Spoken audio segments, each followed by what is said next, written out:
Okay, so before we do the actual parallelization, we're first going to create some data. And for that, we use this package here, MS Example, that you can install via this code. We load the package, and this is a package that allows you to simulate mass spectrometry spectra.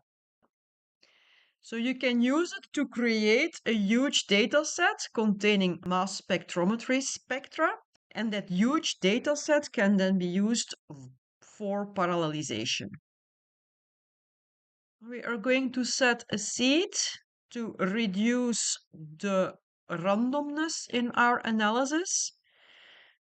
Where is the randomness in our analysis? Well, we are going to create a random mass spectrometry spectra. So when you set the seed, you will always get the same spectra. So this function allows you to generate 1000 random mass spectrometry spectra. So you can take a look and you see that what we generated was a list containing 1000 mass spectrometry spectra.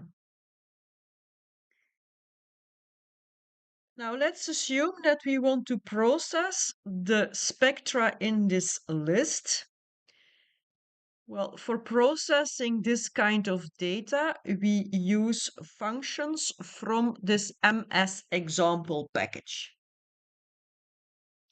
So with this code, I retrieve the first object in the list, so the first mass spectrum. You see that it's indeed a mass spectrum. So it contains MZ values, as you can see here, for around 4000 peaks. You can plot that data and then you get a typical mass spectrum. This is what the mass spectrometry spectrum looks like initially, but of course, you're not going to use it as such, you're going to process it. So the first thing that's typically done is you smooth it, you make it smoother using this function here, and you can plot the results, and that will give you a smooth version. So it's less peaky, as you can see here. It's a smooth version of the original spectrum. And then you can use this function, find peaks, to generate a peak-picked version of the spectrum. So in this smoothed spectrum, the most important peaks will be selected.